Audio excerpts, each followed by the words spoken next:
இன்றைக்கு ஒரு தற்பரிசோதனையை உங்களோடு பேசி உங்களுக்காக நான் ஜெபிக்கிறதற்கு ஆசைப்படுகிறேன். நான் ஆவிக்குரிய நண்பர்களை உடையவனா? இன்னைக்கு நம்மை நாம் செய்து கொள்ள வேண்டிய, இல்லைன்னா நம்மிடத்துல கேட்டுக்கொள்ள வேண்டிய ஒரு மிகப்பெரிய தற்பரிசோதனை என்ன அப்படின்னா, நான் ஆவிக்குரிய நண்பர்களை உடையவனா? இது ஆண்டவருடைய பிள்ளைகளுக்கு தேவை. ஒளிக்கும் இருளுக்கும் சம்பந்தம் இல்லை, அவ்விசுவாசிகளோடு விசுவாசிகளுக்கு பங்கு இல்லை அப்படின்னு ஒரு வசனம் சொல்லுது. ஆண்டவருடைய பிள்ளைகளே, நம்ம உலகத்தில் இருக்கிறவர்களை வெறுக்கிறதற்காக ஆண்டவர் சொல்லலை. ஆனால் உலகத்தில் இருக்கிற நண்பர்களை நம்ம சம்பாதித்து கொள்ளணும்னு பைபிள் சொன்னாலும், ஒரு தேவனுடைய பிள்ளையினுடைய வாழ்க்கையில் அவர்களை சுற்றி இருக்கிற ஆவிக்குரிய நண்பர்கள் அவசியம், மிக தேவை. இந்த ஆவிக்குரிய நண்பர்கள் இல்லை அப்படின்னா வெகு சீக்கிரத்தில் நிறைய பேர் விழுந்து போயிடுவாங்க. நன்றாய் கவனிங்க. ஆவிக்குரிய நண்பர்கள் என்ற உடனே நீங்க வெறும் சர்ச்சுக்கு வர்றாங்க, அவங்க சர்ச்சில் பைபிள் வாசிக்கிறாங்க, அவங்க பாட்டு பாடுறாங்க, அதனால அவங்களோட நான் ஃப்ரெண்ட்ஷிப் வச்சிருக்கிறேன் அப்படின்னு சொல்லிட முடியாது. ஒரு நபர் பாட்டு பாடின உடனே ஒரு நபர் சர்ச்சில் அவர்களுடைய உள்ளான வாழ்க்கை எப்படி இருக்குன்னு சொல்ல முடியாது. ஒன்று நினைத்து கொள்ளுங்கள், நீங்கள் ஆவிக்குரிய நண்பர்களை வச்சிருக்கிறீங்கன்னா நீங்க வச்சிருக்கிற அந்த ஆவிக்குரிய நபர் உங்களை விட ஒரு படி மேலதான் இருக்கணும். உங்களை விட அதிகமாய் ஜெபிக்கிறவராக இருக்கணும், உங்களை விட அதிகமாய் ஆண்டவரை நேசிக்கிறவராக இருக்கணும். அப்படிப்பட்ட நபர்களோடு நீங்க கொஞ்சம், அதுவும் ரொம்ப ஓவரா இல்லை. நிறைய பேர் பொதுவாகவே நான் என்ன சொல்றேன் அப்படின்னா, நண்பர்களை எல்லாம் ஒரு லிமிட்ல தான் ஆண்டவருடைய பிள்ளைங்க வச்சுக்கணும். நண்பர்களுக்கென்று ஒன்று இருக்குது, அந்த வரமுறையை தாண்டிடக்கூடாது. ஆனால் இன்னைக்கு நிறைய பேர் பார்த்தீங்கன்னா, ஃப்ரெண்ட்ஸுக்காக உயிரை கொடுக்குறேன் அப்படின்னு சொல்லி ஐயோ என் ஃப்ரெண்டு அதுக்காக தங்க வாழ்க்கையை அழிச்சுக்கிட்டவங்க நிறைய பேர் இருக்கிறாங்க. தன்னுடைய குடும்பத்தை அழிச்சுக்கிட்டவங்க நிறைய பேர் இருக்காங்க. எப்பவுமே அவங்களுக்கு ஃப்ரெண்ட்ஸ் தான். ஃப்ரெண்ட்ஸ் கூப்பிட்டா 12 மணினாலும் போயிடுவாங்க. ஃப்ரெண்ட்ஸ் கூப்பிட்டா யார்கிட்ட வேணாலும் கடன் வாங்கி கொடுத்துருவாங்க. ஃப்ரெண்ட்ஸ் கூப்பிட்டா எதுக்கு வேணாலும் சொல்லுவாங்க. குடும்பம் அவங்களுக்கு தேவையில்லை, மனைவி தேவையில்லை, கணவன் தேவையில்லை, பிள்ளைங்க தேவையில்லை, ஆனால் அம்மா அப்பா தேவையில்லை, அவங்களுக்கு ஃப்ரெண்ட்ஸ் தான் தேவை. இந்த ஜெபத்தில் இருக்கிற ஆண்டவருடைய பிள்ளைகளே, அப்படிப்பட்ட கேரக்டர்ல நீங்க இருப்பீங்கன்னா ப்ளீஸ் தயவு செய்து மாறிக்கொள்ளுங்க. நண்பர்கள் தேவை, ஆனா உங்களுக்கு ஆவிக்குரிய நண்பர்கள் தேவை. அதுவும் நான் சொல்ற மாதிரி ரொம்ப டீப்பா இல்லை, அது உங்களுக்கு ஒரு ஜெப சப்போர்ட்டுக்கு அந்த மாதிரி நண்பர்கள் தேவை.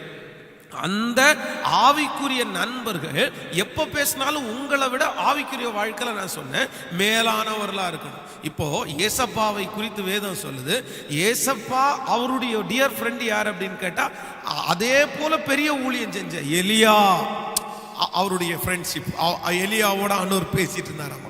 அப்போ பார்த்தீங்கன்னா ஆவிக்குரிய வாழ்க்கையில் மேலானவர்களை தான் ஆண்டவருடைய பிள்ளை வச்சுக்கணும். நான் ஒரு ரொம்ப தமாசான ஒரு காரியத்தை உங்களுக்கு சொல்லுறேன். ரொம்ப ஒரு சின்ன வயசு, இந்த சின்ன வயசுல நான் இந்த சினிமா எல்லாம் எங்களுடைய ஊர்ல எங்கேயாவது இடத்துல அந்த டிவி வச்சிருப்பாங்க. அதன் மூலமாய் இந்த சினிமா எல்லாம் பார்க்குற பழக்கம் உண்டு. இது ரட்சிக்கப்படுறதற்கு முன்பாக, ஞான ஸ்நானம் எடுக்கிறதற்கு முன்பாக அந்த சின்ன வயசுல.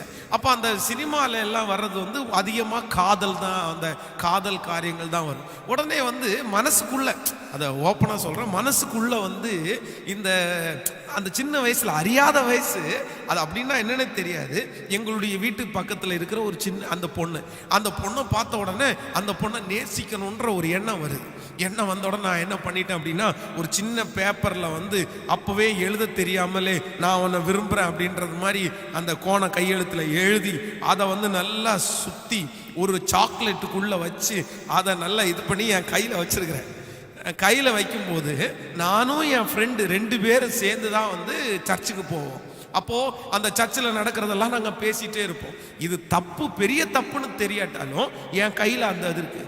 இருந்தோடனே என்கிட்ட அவன் கேட்டான், என்னடா கையில் வச்சிருக்க அப்படின்னு கேட்டான். நான் சொன்னேன், சும்மாடா சாக்லேட் வச்சிருக்கிறேன் அப்படின்னு. எதுக்காக வச்சிருக்கிற நீ கையில் இவ்வளோ பத்திரமா வச்சிருக்கிற? இல்லைடா அவங்களுக்கு கொடுக்க, அந்த பொண்ணு கொடுக்கறதான் வச்சிருக்கிறேன் அப்படின்னு.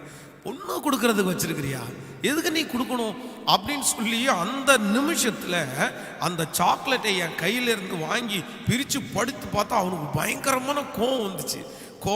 பார்த்தீங்கன்னா அந்த சாக்லேட்டை கொண்டு போய் ஒரு கல் மேலே வச்சு அதை நல்லா நச்சு தூக்கி போட்டு, இந்த பாரு ஏசப்பாவுக்கு பிரியம் இல்லாத காரியம், இதெல்லாம் செஞ்சுட்டேன்னா நீ நரகத்தான் போவ அப்படின்னு சொல்லி தூக்கி போட்டான்.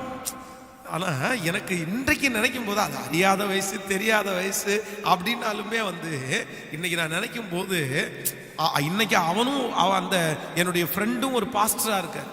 அவர் நல்ல ஊழியம் செஞ்சுட்டு ஆண்டவருக்காக ஒரு நல்ல ஊழியக்காரராக அவர் இருக்கிறாரு. அப்போ இன்னைக்கு நினைச்சா கூட சந்தோஷமா இருக்குது. நண்பர்கள் இருந்தா அப்படிதாங்க இருக்கும். நல்ல நண்பர்களை வச்சுக்கணும், ஆவிக்குரிய நண்பர்களை வச்சுக்கணும். ஸோ இன்றைக்கு இருக்கிற தற்பரிசோதனை ஆவிக்குரிய நண்பர்களை உடையவர்களா. நிறைய பேர் மணிக்கணக்காக ஃபோனில் பேசுவாங்க. பேசும்போது அந்த அந்த ஊழியக்காரரை குறிச்சு குறை, இந்த ஊழியக்காரரை குறிச்சு குறை, இந்த விசுவாசியை குறிச்சு குறை, அந்த விசுவாசியை. இதெல்லாம் ஆவிக்குரிய நண்பர்களா? சொல்லுங்க, ஆவிக்குரிய நண்பர்களா? இன்னைக்கு உள்ள செய்தி நல்லா இருந்துச்சு, இன்னைக்கு ஆண்டவர் என் கூட பேசினார், இது ஒரு ஆவிக்குரிய நண்பர்கள். இன்னைக்கு ஜெபம் பண்ணியா, இது ஒரு ஆவிக்குரிய நண்பர்கள். இன்னைக்கு என்ன வசனம் வாசிச்ச, ஆண்டவர் உங்க கூட என்ன பேசினாரு, இது ஒரு ஆவிக்குரிய நண்பர். ஆனா நான் சொல்றேன், மற்றபடி குறை பேசுறவங்களும் பல மணி நேரங்கள் ஏதோ ஒரு ஜோக்க பேசுறவங்களும் உங்களுக்கு ஆவிக்குரிய நண்பர்களாய் வரவே முடியாது. தயவு செய்து, இது நான் உலகம் வேணான்னு சொல்லலை, உலகத்தில் இருக்கிற யாரையுமே அண்டாதீங்கன்னு சொல்லலை. எல்லாரும் தேவைதான். நம்ம அவங்களெல்லாம் பத்திரமா வச்சுக்கணும். யாரையுமே நம்ம இழந்துடக்கூடாது. தப்பா யாரையும் இழந்துடக்கூடாது. அவங்களுக்குன்னு ஒரு வரைமுறை இருக்குது, அவங்கள்ட்ட ஷேர் பண்றதுக்குன்னு ஒரு சிலது தான் இருக்குது. ஆனா நல்ல ஆவிக்குரிய நண்பர்களை வச்சிருந்தா அவங்க உங்களை நல்ல வழியிலே நடத்துவார்கள். வேதம் சொல்லுகிறது, குருடனுக்கு குருடன் வழிகாட்ட முடியாதே, இருவரும் குழியிலே விழுந்து விடுவார்களாம். இருவரும் குழியிலே விழுந்துருவாங்களாம். குருடனுக்கு குருடன் வழிகாட்ட முடியாது. ஆண்டவருடைய பிள்ளைகள் கவனமா இருக்கணும். ஸோ இன்றைக்கு இந்த தற்பரிசோதனைக்காய் ஆண்டவருடைய சமூகத்தில் ஜெபிக்க போறோம். எத்தனையோ பேர் விழுந்து போயிருக்கிறத பார்த்துருக்கிறேன். அவங்களுக்கு சரியான ஃப்ரெண்ட்ஷிப் இல்லை, ஆவிக்குரிய நண்பர்கள் இல்லாதனால அவங்க பிடிச்ச முயலுக்கு தான் 3 கால்னு சொல்லிட்டு இருப்பாங்க. இன்னும் ஆவிக்குரிய வட்டாரத்தில் கூட இருக்கிறாங்க ஆண்டவருடைய பிள்ளைகளே. பார்த்தீங்க அப்படின்னா யாரோ ஒருத்தருடைய அந்த ப்ரீச்சிங் பிடிக்குமா, உடனே பார்த்தீங்கன்னா அவங்க சொல்றதா கரெக்ட் அப்படின்னு இருப்பாங்க. அதை வசனத்தோட ஒப்பிட்டு பார்க்கவே அவங்களுக்கு தெரியாது. இல்லை இல்லை இல்லை இல்லை, ரொம்ப கவனமாக இருக்கணும், ரொம்ப கவனமாக இருக்கணும். நல்ல சாட்சி உள்ள, ஜெபிக்கிற, ஆண்டவரோட நடக்கிற, பெருமை இல்லாத அப்படிப்பட்ட நண்பர்களை ரொம்ப அதிகமாக இல்லை, லிமிட்டா உங்கள் தேவைகளுக்காக, உங்களுக்கு ஏதாவது ஒரு ஆலோசனைக்காக நீங்கள் வைத்துக் கொள்வது மிக அவசியம். இப்போ நம்மை ஒப்பு கொடுப்போம். யாரோ ஒருத்தர் எனக்கு ஃப்ரெண்ட்ஷிப் இருக்கு பாஸ்டர், மொத்தமும் தேவையற்ற ஃப்ரெண்ட்ஸ், மொத்தமும் சரியில்லாத ஃப்ரெண்ட்ஸ். நான் ஒரு சம்பவத்தை சொல்லி உங்களுக்கு செய்திக்கு நேராக கடந்து போகிறேன். ஒரு ஒரு தம்பி ஐடி சென்டரில் வேலை பார்த்துட்டு இருந்தார். திருமணமான தம்பி, நல்ல ஆவிக்குரிய தம்பி. அப்போது இந்த ஐடி கம்பெனியில் இருக்கிற அந்த சகா ஊழியம் செய்கிற ஃப்ரெண்ட்ஸ் எல்லாருமே ஒரு நாள் ட்ரிங்க்ஸ் பார்ட்டி பண்ணுறதற்காக இவனையும் கூப்பிட்டாங்க. அப்போ இவரை கூப்பிடும்போது இவர் என்ன சொன்னார் அப்படின்னா, நான் அந்த மாதிரிலாம் பழக்கம் இல்லை, எனக்கெல்லாம் அதெல்லாம் பிடிக்காது, நான் ஆண்டவருடைய பிள்ளைன்னு சொன்னார். சொன்ன உடனே அவங்க என்ன ஆலோசனை கொடுக்குறாங்கன்னா, டேய் நீ எல்லாம் ஒன்றும் தண்ணி அடிக்கிறதுக்காக நான் உங்களை சொல்லவே இல்லை, நீ ஏன் கூட வா, எங்கள் கூட நீ சும்மா ஒரு கொக்கோ கோலா சாப்பிடு, இல்லைன்னா ஒரு ஃபேண்டா சாப்பிடு, அவ்வளோதான் போதும், எங்கள் ஃப்ரெண்ட்ஷிப்புக்கு அப்புறம் என்னடா மரியாதை அப்படின்னு சொன்ன உடனே இந்த நபர் என்ன பண்ணிட்டார் அப்படின்னா, அவங்க கூட போயிட்டார். சரிப்பா நான் வரேன்னு போயிட்டார். போனவர் தவறாக எதுவும் செய்யலை, தண்ணி அடிக்கலை, அவங்களோட சேர்ந்து ஷேர் பண்ணல. ஆனால் இவர் ஒரு கொக்கோ கோலா வாங்கி இவர் குடிச்சிட்டார்.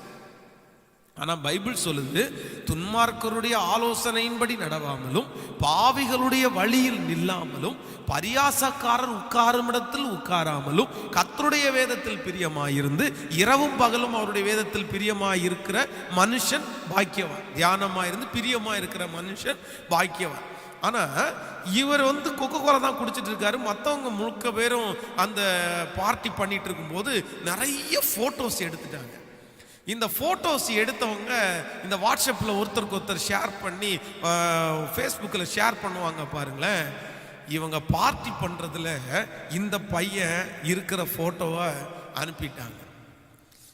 நிறைய பேர் பார்த்துட்டு இவனுக்கு ஒரே ஃபோன் கால், என்னப்பான்னு. அது மிக முக்கியமாக என்னென்னா, அந்த குடும்பத்தில் இவர் திருமணம் பண்ண மனைவி அந்த ஃபோட்டோவை பார்த்த உடனே அவங்களுக்கு ரொம்ப பதட்டமாயிருச்சு. ஐயோ, இவ்வளோ ஆவிக்குரியவன் என்ன நினச்சோம், நம்ம இப்படி பண்ணிட்டாரேன்னு சொல்லி அவர்களுடைய குடும்பம் கிட்டத்தட்ட உடைகிற அளவிற்கு போயிருச்சு. அப்படி எதுக்கு நீங்கள் போனீங்க, நீங்கள் அப்போ இதுக்கு முன்னாடியே பண்ணியிருக்கீங்களா, என்னென்னமோ சந்தேகம் வந்துருச்சு. அப்போது நம்ம ரொம்ப கவனமாக இருக்கணும். ஆண்டவருடைய பிள்ளைகள், நமக்கு உலகத்திலே இருக்கிறவர்களே, நான் சொல்கிறேன், நம்ம உலகத்தில் தான் இருக்கிறோம், உலகத்தை விட்டு ஓட சொல்லலை நான். ஆனால் என்னென்னா, உலகத்திலே இருக்கிற நண்பர்களோட பழகிறதற்கு ஒரு லிமிட்டேஷன்ஸ் இருக்குது, ஒரு வரைமுறை இருக்குது. ஆவிக்குரிய நண்பர்களிடத்தில் பழகிறதற்கும் ஒரு வரைமுறை இருக்குத்தான் செய்கிறது. ஸோ இன்னைக்கு ஜெபிக்க போகிறோம். தகப்பனே, இன்னைக்கு இருக்கிற தற்பரிசோதனை, எனக்கு நல்ல ஒரு ஆவிக்குரிய நண்பன் இருக்கிறானா? மிக அவசியம். நல்ல நண்பர்களை இன்னைக்கு கிடைக்கிறது ரொம்ப கடினம். ஆனால் வாரத்துக்கு ஒரு நாள், இல்லைன்னா மாதத்துக்கு ஒரு நாள், 6 மாதத்துக்கு ஒரு நாள், அந்த மாதிரி ஒருத்தரோட நல்ல மனசு விட்டு ஆண்டவரை பற்றி பேசுகிற மாதிரி ஒரு நண்பர் இருக்கிறது மிகவும் நல்லது. கண்களை மூடுவோம். அப்பா, இன்றைக்கு இருக்கிற தற்பரிசோதனைக்காக நாங்கள் எங்களை ஒப்பு கொடுக்குறோம்ப்பா. நல்ல ஜென்வின் ஆண்டவரே, உங்களோட நடக்கிற, எங்களை விட ஆவிக்குரிய வாழ்க்கையில் ஒரு படி உயர்ந்திருக்கிற ஒரு ஃப்ரெண்ட்ஷிப் எங்களுக்கு வேணும்ப்பா. மற்ற ஃப்ரெண்ட்ஷிப்பு யாரெல்லாம் மெயின்டைன் பண்ணிட்டு இருக்காங்களோ, தேவையற்ற ஃப்ரெண்ட்ஷிப்பு, அந்த ஃப்ரெண்ட்ஸோட போகும்போது தப்பு பண்ணுறேன், அந்த ஃப்ரெண்ட்ஸோட பேசும்போது நான் நிறைய பேரை பற்றி குறை பேசுகிறேன், அந்த ஃப்ரெண்ட்ஸு இருக்கும்போது தான் நான் இப்படியெல்லாம் நடந்துக்கிறேன் அப்படின்னு ஏதாவது ஒரு பிள்ளை இருக்குமானால் அவர்களை விட்டு வெளியே வருகிறதற்கு இப்போ ஒரு அற்புதத்தை செய்வீராகப்பா. செய்யுங்கப்பா. உங்க கிருபை கூட இருக்கட்டும். இயேசுவின் மூலம் ஜெபம் எடுக்கிறோம் நல்ல பிதாவே, ஆமென். ஹல்லேலூயா, ஹல்லேலூயா. Praise the Lord. ஆண்டவர் உங்களை ஆசீர்வதிப்பார். நேரடியாக நாம் ஆண்டவருடைய வார்த்தைக்கும் இன்னும் என்னுடைய சாட்சியோடு சேர்ந்து உங்களோடு ஆண்டவருடைய வார்த்தையை கொடுக்கிறதற்காக நான் ஆசைப்படுகிறேன். முதலாவதாக ஒரு வசனத்தை நம்ம வாசிக்க போகிறோம். ஆதியாகமம் 14ஆம் அதிகாரத்தை எடுத்துக்கொள்ளுங்கள். ஆதியாகமம் 14ஆம் அதிகாரத்தில் 14வது வசனம், 9வது வசனத்திலிருந்து வாசிக்கணும். ஃபர்ஸ்ட் 14வது வசனத்தை நான் வாசிச்சுட்டு அதுக்கப்புறம் வாசிக்க விரும்புகிறேன்.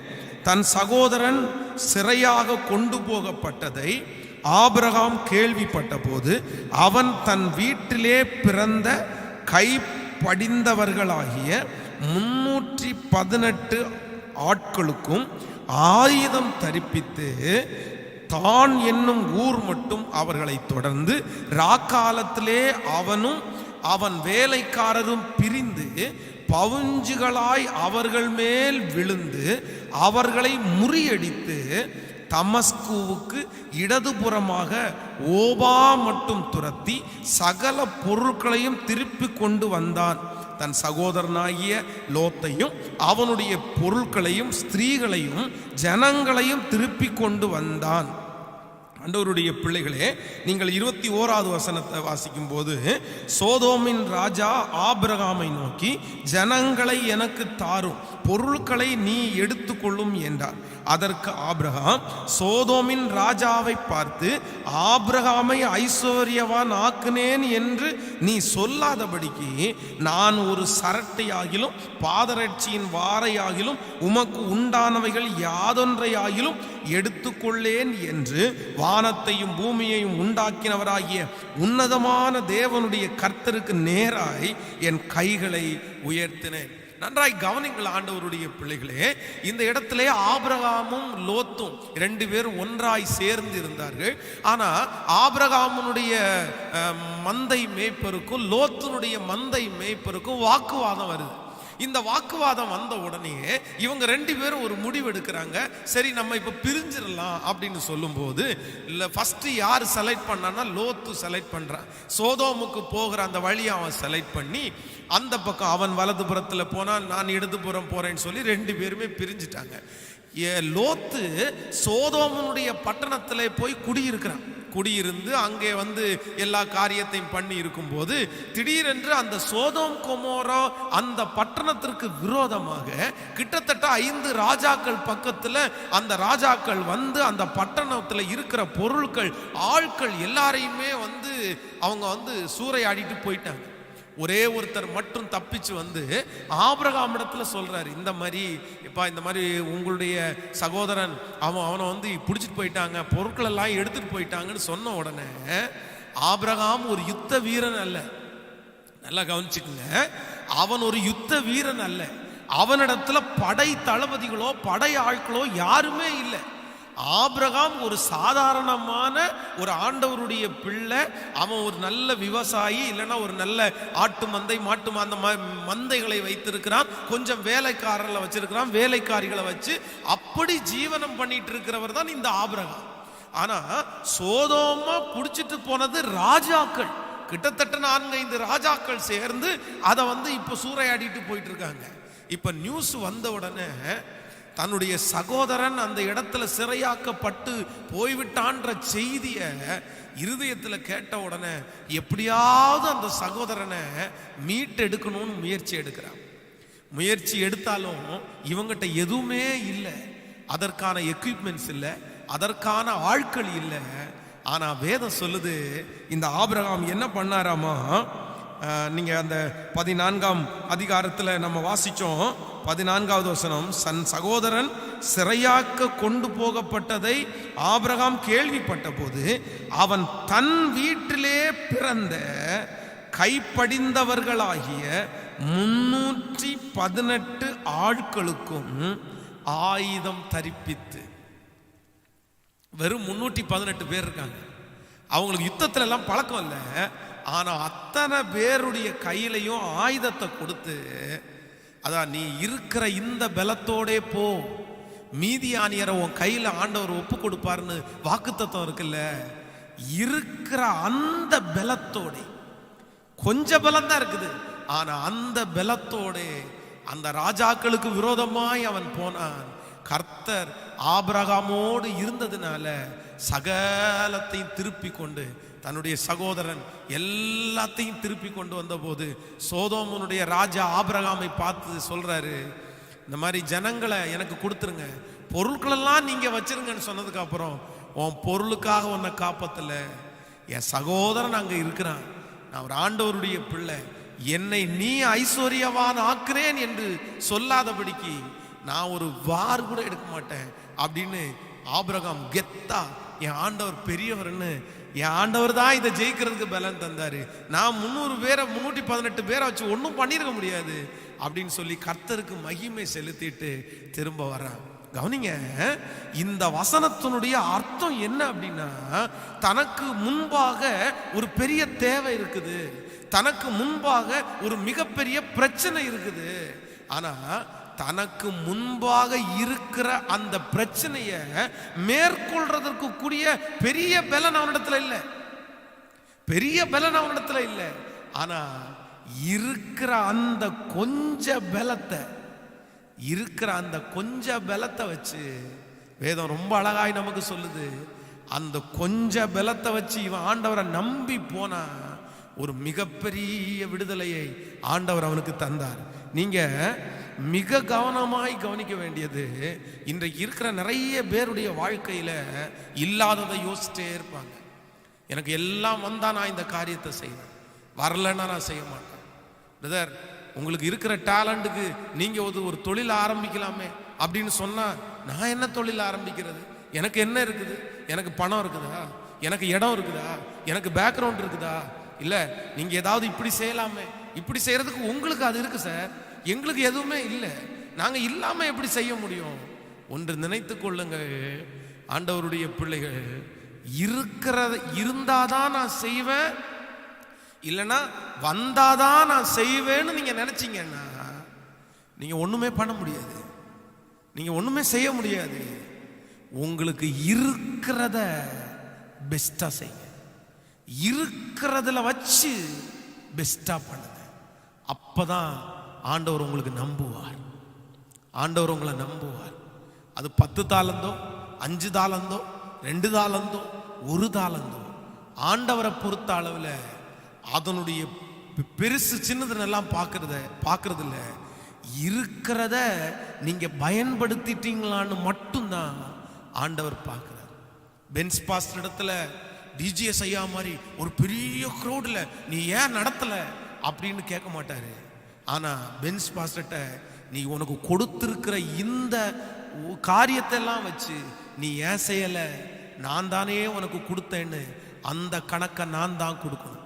இல்ல அவர் டிஜிஎஸ் ஐயா மாதிரி எனக்கு பெரிய வசதிகளை கொடுங்க, எனக்கு பெரிய ஆள் பலத்தை கொடுங்க, எனக்கு அப்படி பண்ணுங்க இப்படி பண்ணுங்க அப்படின்னு அது வரைக்கும் நான் எதையும் செய்ய மாட்டேன்னு அமைதியா உட்கார்ந்திருப்பேன். ஆனால் என்ன ஆண்டவர் நம்பவே முடியாது. இந்த ஜெபத்தில் இருக்கிற ஆண்டவருடைய பிள்ளைகளே கவனிங்க. நான் அந்த சின்ன திருச்சபையை நடத்தி கிட்டத்தட்ட ஒரு 20 பேர் பக்கத்தில் வந்து கொண்டிருந்தாங்க. எனக்கு பொதுவாக இந்த வயசானவங்களும் ரொம்ப பிடிக்கும். என்னமோ தெரியல, என்னையும் ரட்சிப்புக்குள்ள நடத்தினது ஒரு வயதான அம்மா தான் நடத்தினாங்க. அதனால எப்போ பார்த்தாலுமே பெரியவங்க ஏதாவது ஒன்று சொன்னாங்க அப்படின்னா சரி ஓகே, அந்த பெரியவர்களுக்காக ஓகே. எங்கள் திருச்சபையில் கூட நம்ம திருச்சபையில் கூட ரொம்ப சந்தோஷமாக இருக்கும். என்ன அப்படின்னா இந்த வயதான அம்மாங்களெல்லாம் ரொம்ப நேசிக்கிறதுனால ஓயாமல் அவங்க என்னை பார்த்துட்டாங்கன்னா என் கையை பிடிச்சி ஒரு முத்தம் கொடுத்து தான் விடுவாங்க.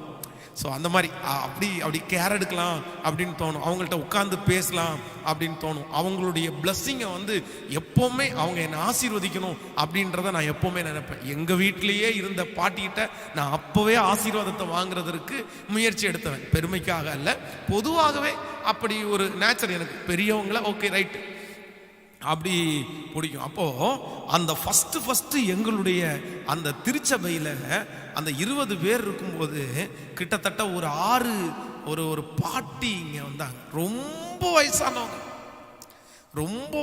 அவங்களுக்கு கோர்வையா ஜெபம் பண்ண தெரியாது, அப்படியெல்லாம் எதுவுமே தெரியாது.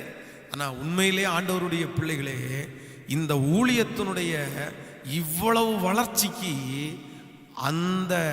அந்த வயதான தாயார், இன்னைக்கு ஒரே ஒருத்தர் மட்டும்தான் உயிரோட இருக்கிறாங்க, மற்ற எல்லா தாயாருமே எல்லாருமே இறந்துட்டாங்க. அவங்க ஒருத்தங்க தான் உயிரோடு இருக்கிறாங்க. ஆனா அவர்களுடைய ஜெபம்தான் இன்னைக்கு இந்த ஊழியம் வளர்றதற்கு ஒரு காரணமாகவே இருந்துச்சு. அவங்க கூட தான் நான் ஃபாஸ்டிங் ப்ரேயர் பண்ணுவேன். வெள்ளிக்கிழமை ஃபாஸ்டிங் ப்ரேயருக்கு அவங்க கண்டிப்பா வந்துருவாங்க. அப்படியே முழங்கால் படிட்டு அந்த 20 பேர் இருக்கும்போது நான் முழங்கால் படிட்டு ஏசப்பா அப்படின்னு கையை தூக்குனேன்னா அத்தனை பாட்டிங்களும் அப்படியே கையை தூக்கி ஏசப்பா அப்படின்னு. நான் அழுதா அவங்க அழுவாங்க, நான் சிரிச்சா அவங்க சிரிப்பாங்க, நான் என்ஜாய் பண்ணி அந்த வசனத்துல அவங்க அப்படியே ரியாக்ஷன் பண்ணுவாங்க. நம்ப மாட்டீங்க, அந்த வயசான தாயாருங்க முழங்கால் படிட்டு அப்படியே கத்துவாங்க, ஏசப்பா எங்க பாஸ்டர் நினைச்சிருங்க, ஏசப்பா ஏசப்பா எங்க பாஸ்டருக்கு கொடுங்க ஏசப்பா. அந்த அவங்க ஜெபம் பண்ண அந்த வார்த்தை இன்னைக்கு வரைக்கும் என் காதுல தொனிச்சுட்டே இருக்குது. அவங்க யாருமே இன்னைக்கு இல்லை, பரலோகத்தில் அவங்க இருப்பாங்கன்னு நான் நம்புறேன். ஆனா அவங்க ஜெபம் இன்னைக்கு இந்த ஊழியத்தை தாங்கிறத நான் பார்க்கிறேன். பாட்டிங்க தானே, அவங்களுக்கு என்ன தெரியும்? அவங்களால ஜெபம் பண்ண முடியுமா? அவங்க அந்த ஓரத்தில் இருக்கட்டும். உண்மையிலே கர்த்தருடைய சமூகத்திலிருந்து சொல்றேன், அன்னைக்கு என் ஊழியத்தில் அந்த வயதான பாட்டிங்க தாங்க எனக்கு மிகப்பெரிய ஊழியத்தில் என்னை தாங்கினது. ஜெபத்தில் ஆர்மி மாதிரி அவங்க தான் எனக்கு ஆர்மி. நிறைய பேர் ரோட்டில் போகிறவங்க கூட சொல்லும்போது சொல்லுவாங்க, தாடிக்காரன் என்ன பண்ணுறான் அப்படின்னு கேட்டால் அதான் 4 கிழவிங்களை வச்சு கொட்டடிச்சிட்டு இருக்கானே அப்படின்னு தாங்க சொல்லுவாங்க. என் காதால கேட்டிருக்கிறேன். ஒருத்தர் சொல்கிறாரு வெளியில், தாடிக்காரன் என்ன பண்ணிருக்கும் போது அவன் 4 பாட்டிங்களை வச்சு கொட்டடிச்சிட்டு உட்காந்துருக்கான் அப்படின்னு. சே, அந்த 4 பாட்டிங்க இன்னைக்கு இந்த ஊழியத்திற்கு தூணாய் மாறிட்டாங்க. இன்றைக்கு இந்த உபவாச ஜெபத்தில் இருக்கிற யாரோ ஒருத்தரிடத்துல ஆண்டவர் பேசிட்டு இருக்கிறாரு, மகன் உங்ககிட்ட இல்லாததை நினைச்சு நீ கவலைப்பட்டு கொண்டே இருக்கிற, இல்லாததை நினைச்சு அது வரட்டும் நான் செய்யறேன், அது வரட்டும் செய்யறேன் அப்படி நீங்க சொல்லிட்டே இருக்கிறீங்க. ஆனா ஆண்டவரை பொறுத்த அளவுல இல்லாததை குறித்து ஆண்டவர் ஒரு நாள் பேச மாட்டாரு. ஆண்டவர் கிதியோனை பார்த்து கூட அதான் சொல்றாரு, நீ இருக்கிற இந்த பலத்தோடைய போ. அதை 4 பேர் கிண்டல் பண்ணலாம், நக்கல் பண்ணலாம், அதை குறித்து எல்லாம் கவலைப்பட வேண்டாம். உங்களுக்கு நீ பெருசா பாடல்களா இருக்க வேண்டாம். கர்த்தர் மகிமைப்படுற அளவுக்கு உங்களால பாட முடியும்ல, ஆண்டவர் பிரியப்படுத்துற அளவுக்கு உங்களால பாட முடியும்ல, ஆண்டவரை பிரியப்படுத்துற அளவுக்கு உங்களால பிரசங்கம் பண்ண முடியும்ல, ஆண்டவரை பிரியப்படுத்துற அளவுக்கு உங்களுக்கு ஜெபம் பண்ண தெரியும்ல, ஜெபம் பண்ண தெரியும்ல. ஆண்டவர் அதைத்தான் கேட்கிறாரு, அதைத்தான் கேட்கிறாரு. நீங்க மற்றவங்க வந்து நம்முடைய ப்ரொஃபஷனல்ல பார்க்குறவங்க நம்ம வளர்ந்துட்டு இருக்கலாம், ஆனா ப்ரொஃபஷனல்ல பார்த்து யாருமே வந்து பெரிய காரியத்தை செய்யவே முடியாது. ஆண்டவருடைய பிள்ளையை செய்யவே முடியாது. உண்மையாய் மனசு விட்டு நான் சொல்லணும் அப்படின்னா, இந்த ஃபாஸ்டிங் ப்ரேயருக்கு இத்தனை நாட்கள் இந்த லாக்டவுன் இப்படி வரும், இப்படி ஒரு சிச்சுவேஷன் வரும் அப்படின்னு நான் நினைக்கவே இல்லை. யாருக்குமே தெரியாது. அதனால ஒரு ஆயத்தம் கூட இல்லை. ஒரே ஒரு கேமரா சர்ச்சில், ஒரே ஒரு கேமரா இருக்கு. நெட்டு வசதி கூட பெரிய வசதிகள் இல்லை. ஆனா உண்மையிலே மனசு பெருமைக்காக அல்ல, இந்த லாக்டவுன்ல எவ்வளவு ஊழியத்தை செய்ய முடியுமோ இருக்கிறத வச்சு பெஸ்டா அதனுடைய டிசைனு, அதனுடைய எடிட்டிங். என் கூட தம்பிங்க ஒரு 4-5 பேர் இருக்காங்க.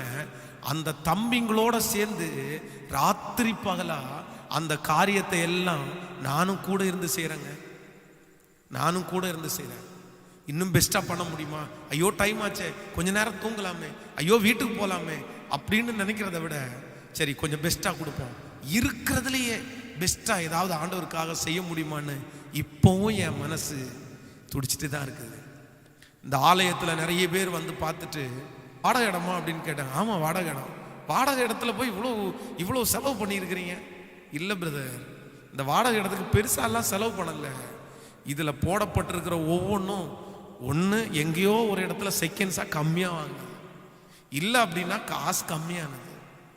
அதை கொண்டு இவ்வளோ பெஸ்ட்டாக செய்யணும்னு ஜெபம் பண்ணி செஞ்சுருக்கிறோம். இது எதுவும் பெருமைக்காக அல்ல, உங்களை மோட்டிவேட் பண்ணுறதுக்காக மட்டும்தான் சொல்கிறேன். வேற என்ன பிரகடனப்படுத்தணுன்றதுக்காக ப்ளீஸ் அப்படி சொல்லவே இல்லை. இந்த சர்ச்சில் இருக்கிற பேக்ரவுண்டு கூட பார்த்துட்டீங்க அப்படின்னா, இந்த பேக்ரவுண்டில் இருக்கிற எல்லாமே செகண்ட்ஸ் பொருள் தாங்க, செகண்ட் ஹேண்ட் பொருள் தான். எங்கேயோ ஒரு இடத்துல குப்பையில் கிடந்ததை எல்லாத்தையும் எடுத்துகிட்டு வந்து நல்லா பாலிஷ் பண்ணி தேய்ச்சி தம்பிங்களெல்லாம் சேர்ந்து வேலை செஞ்சு ராத்திரி பகலா சர்ச்சில் இருக்கிற பிள்ளைகளோட சேர்ந்து நம்ம உங்களுக்கு தெரியும் அப்படி செஞ்சது தாங்க இந்த பேக்ரவுண்டு. பெருசாக ஒன்றும் காசு செலவு பண்ணவே இல்லை. அப்போது இன்னைக்கு நிறைய பேர் வரட்டும், எனக்கு இந்த இதெல்லாம் வந்தால் தான் நான் செய்வேன், இது இருந்தால் தான் செய்வேன்னு சொல்கிறவங்களுக்கெல்லாம் உண்மையில சொல்கிறேன். நான் தொழில் ஆரம்பிக்க போகிற எல்லாருக்குமே சொல்கிறேன், எனக்கு பணம் இருந்தால் நான் தொழில் ஆரம்பிச்சிருவேன். ஒரு 10 லட்சம் ரூபா இருந்தால் ஆரம்பிச்சிருவேன், 5 லட்சம் ரூபா இருந்தால் ஆரம்பிச்சிருவேன் அப்படின்னு சொன்னால் நான் சொல்கிறேன், நீங்கள் வந்து பெரிய அளவில் சைன் பண்ணுற ஆள் இல்லை. உங்களுக்கு மண்டையில் மூளை ஒர்க் ஆகுதா, சரீரத்தில் பலன் இருக்குதா? ஸோ ஃபர்ஸ்ட் இன்வெஸ்ட்மெண்ட், உங்கள் பிஸ்னஸுடைய ஃபர்ஸ்ட் இன்வெஸ்ட்மெண்ட்டு உங்களுடைய வேலை, அதற்கு அப்புறம் உங்களுடைய மூளை. இதுதான் ஃபர்ஸ்ட் இன்வெஸ்ட்மெண்ட். ஃபர்ஸ்ட் இன்வெஸ்ட்மெண்ட் மணியே இல்லை. மணியை இன்வெஸ்ட்மெண்ட் பண்ணி ஆரம்பிக்கணும்னு நினைக்காதீங்க. முதல்ல உங்களுடைய உழைப்பு, அதான் ஃபர்ஸ்ட் இன்வெஸ்ட்மெண்ட். உங்க மூளை, அதான் இன்வெஸ்ட்மெண்ட். ஸோ என்னுடைய ஊழியத்தில் நான் ரொம்ப அழகாய் கற்றுக்கொண்ட ஒன்று, அந்த பாட்டிகளை கூட நான் வந்து சும்மா விடலை. அடிக்கடி கூப்பிட்டு அவங்கள உட்கார வச்சு ப்ரேயர் பண்ணி, அடுத்து கூப்பிட்டு ஒரு ஃபாஸ்டிங் ப்ரேயர், 7 நாள் ஃபாஸ்டிங் ப்ரேயர். அப்போ இந்த மாதிரி தான் இதை அவனு செஞ்சிட்ருப்போம். ஸோ அவங்க ஜபித்த ஜபத்தினால அந்த ஊழியம் வளர்ந்துட்டே இருந்துச்சு. ஹல்லேலூயா, ஹல்லேலூயா. எத்தனை பேர் ஆமோதிக்கிறீங்க? நீங்கள் இதை ஆமோதிக்கிறீங்கன்னு நான் நம்புகிறேன். அடுத்ததாக இன்னொரு வசனத்தை கூட வேதத்திலிருந்து நம்ம வாசிக்க போகிறோம். நீங்கள் எல்லாம் சங்கீதத்தை எடுத்துக்கொள்ளுங்கள். சங்கீதம் 132வது சங்கீதத்தில் 132வது சங்கீதம் 5வது வசனத்தை நம்ம வாசிக்க போகிறோம். 132வது சங்கீதம் 5வது வசனத்தில் கர்த்தருக்கு ஆணையிட்டு யாக்கோபின் வல்லவருக்கு பொருத்தனை பண்ணினான். நீங்கள் 1வது வசனத்திலிருந்து வாசிக்கலாம். கர்த்தாவே, தாவீதையும் அவனுடைய சகல உபத்திரவங்களையும் நினைத்தருளும்.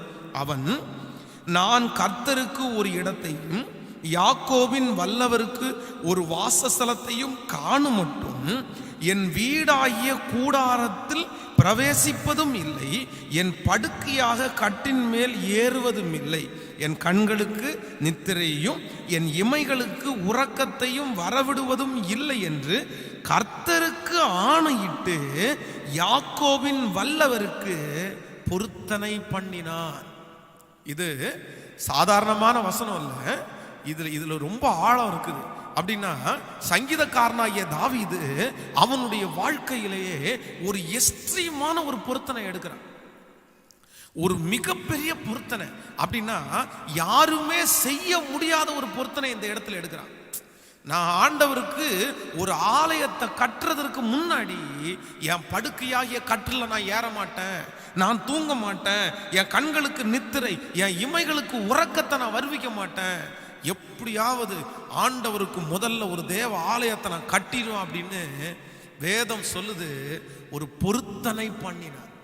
ஆனா ஆண்டவர் சொல்றாரு, நீ நிறைய பேருடைய ரத்தத்தை சிந்தி இருக்க, அதனால நீ என்னுடைய ஆலயத்தை கட்ட முடியாது, உன்னுடைய கர்ப்பப்பிறப்பாகிய உன் மகன் ஆலயத்தை கட்டுவான்னு ஆண்டவர் சொன்னாலும் ஆலயத்திற்கான ப்ளூ பிரிண்ட், ஆலயத்திற்கான தங்கம் வெள்ளி பணம் கொஞ்சம் இல்ல. சங்கீதக்காரனாகிய தாவீது முக்காவாசி அவன் சவதரிச்சிட்டான். ஆலயத்திற்கு உண்டான கட்டினதுதான் சாலோமனை தவிர ஆலயத்துக்கு உண்டான எல்லாத்தையுமே பக்காவா தாவீது கிளியர் பண்ணி வச்சிட்டாரு. ஸோ இந்த வசனத்துல ஒரு முக்கியமான காரியத்தை ஆண்டவருடைய பிள்ளைகள் கற்றுக்கொள்ள வேண்டும். நான் ராஜா, நான் ஏன் பெரிய ரிஸ்க் எடுக்கணும்? நான் ரிஸ்க் எடுக்க வேண்டிய அவசியம் இல்லை. நான் எதுக்காக பொருத்தனை பண்ணணும்? பொருத்தனை பண்ண வேண்டிய அவசியம் இல்லை அப்படின்னு நிறைய பேர் இருக்கலாம். இன்றைக்கு இந்த சத்தத்தை கேட்கிற ஆண்டவருடைய பிள்ளைகளே, உங்க வாழ்க்கையில உங்களை அடுத்த ஆசீர்வாதத்திற்கு நேராக கொண்டு போறது உங்க வாழ்க்கையில நீங்க நிறைய பொருத்தனைகளை எடுக்கணும், நிறைய தீர்மானங்களை எடுக்கணும். பொருத்தனைக்கென்று ஒரு காலம் ஒன்று இருக்குது ஆண்டவருடைய பிள்ளைகளுக்கு. அதை ஆண்டவர் அங்கீகரிக்கிறாரான்னா கண்டிப்பா ஆண்டவர் அங்கீகரிக்கிறார். ஆனா இன்னைக்கு இருக்கிற வாலிப தம்பிகளுக்கும் தங்கச்சிகளுக்கும் சொல்றேன், மகன், உன் வாழ்க்கையில நீ ஊழியத்துல பயன்படணும்னு நினைக்கிறியா?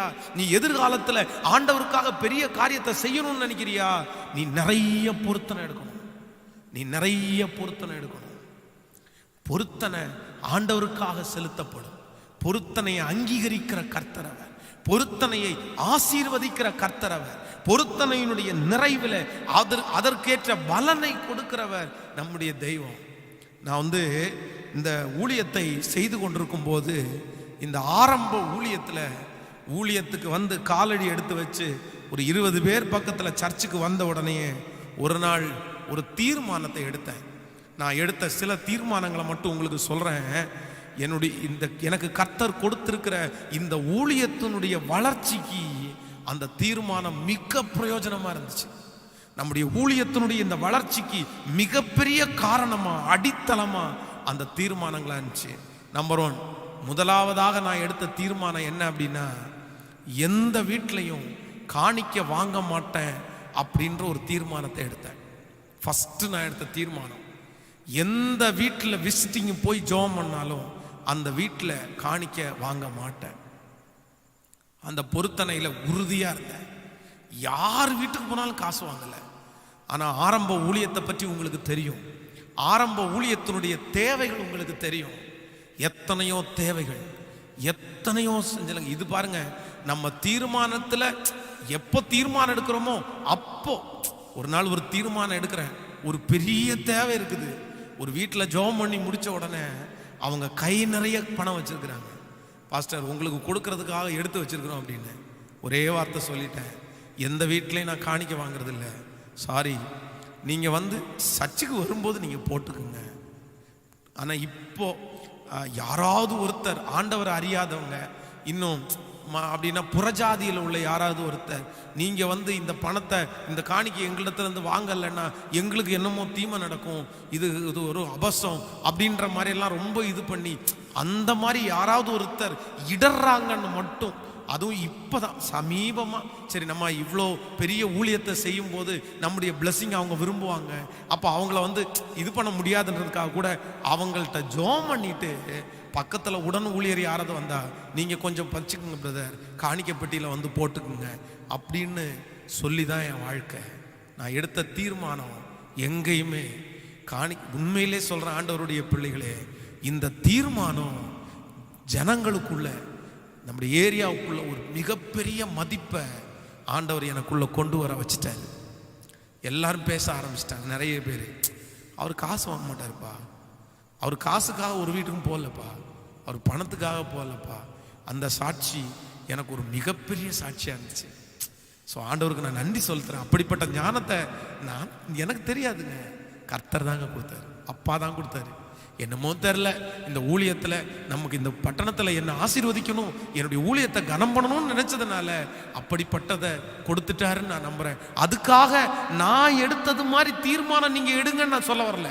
ப்ளீஸ், நீங்க உங்களுக்கு எந்த தீர்மானம் உங்களுக்கு எடுக்கணும்னு தோணுதோ அந்த தீர்மானத்தை எடுங்க. அதான் ஒரு ஊழியக்காரர் சொல்லும்போது ரொம்ப அழகா சொன்னாரு, நான் ஒருத்தர் செருப்பு போடாம ஊழியம் செய்யறாரு அப்படின்றதுக்காக நீங்க எல்லாரும் செருப்பு போடாம ஊழியம் பண்ணணும் அப்படிலாம் கிடையாது. அவரு செருப்பின் மேல ரொம்ப அதிகமான நாட்டம் கொண்டவர், அதனால அந்த செருப்பை அவர் போடும்போது வந்து ஆண்டவர் உணர்த்தினாரு, அதனால நான் இனி இது போடாமலே வாழ்ற ஆண்டவரேன்னு ஒப்பு கொடுத்துட்டாரு. நீங்க எந்த காரியத்துல வீக்கா இருக்கிறீங்களோ அந்த காரியத்தை ஒப்பு கொடுங்கன்னு அவர் சொன்னார். அது உண்மை. பென்ஸ் பாஸ்டருடைய தீர்மானம் ஒரு நாள் உங்களுக்கு சூட் ஆகாது, கவனிங்க, உங்களுக்கு சூட் ஆகாது. அதான் தாவீதை குறித்து வேதம் சொல்லும் போது சொல்லுது, தாவீது கோலியாத்தை ஜெயிக்க போறதுக்கு முன்னாடி சவுல் வந்து அந்த அந்த யுத்தத்துக்கு போகிற வஸ்திரத்தை கொடுத்து டெஸ்ட் பண்ண சொல்றாரு. ஆனா தாவீது சொல்றாரு, இந்த அபியாசம் எனக்கு இல்லை, எனக்கு இந்த ட்ரெஸ் எல்லாம் போட்டுட்டு நான் யுத்தத்துக்கு போக முடியாது, எனக்கு இந்த ட்ரெஸ் தான். அந்த மாதிரி ஒவ்வொருத்தருக்கும் ஒவ்வொரு அபிஷேகத்தை கர்த்தர் வச்சிருப்பாரு. எனக்கு இப்படிப்பட்டதை ஆண்டவர் தந்துரு. அடுத்தது நான் மிக முக்கியமா வந்து எடுத்த தீர்மானம் என்ன அப்படின்னா, எந்த வீட்டுக்குமே வந்து தனியா போக மாட்டேன் அப்படின்ற ஒரு தீர்மானம் எடுத்தேன். யாரோ ஒருத்தரை என் கூட கூட்டிட்டு போவேன், அதுவும் பெண்கள் இருக்கிற அந்த வீடுகளுக்கு. நான் அதான் ஓப்பனாக உங்களுக்கு சொல்றேனே, சகோதரிகள் இருக்கிற வீடுகளுக்கு கண்டிப்பாக யாரோ ஒருத்தரை கூட்டிட்டு போய் தான் நான் ஊழியம் பண்ணுவேன். இன்னும் அவங்க இருக்கும்போது போறத அவாய்ட் பண்ணிக்குவேன் அப்படின்னு ஒரு தீர்மானம் எடுத்தேன். அதற்கு பிறகு நான் எடுத்த தீர்மானம், சனிக்கிழமை மட்டும் எங்கேயுமே போக மாட்டேன், என் செல்லை ஆன் பண்ண மாட்டேன் அப்படின்ற ஒரு தீர்மானம் எடுத்தேன் என் ஆரம்ப ஊழியத்தில். இதெல்லாம் வந்து எனக்கு மிகப்பெரிய ஆசீர்வாதமா இருந்துச்சு.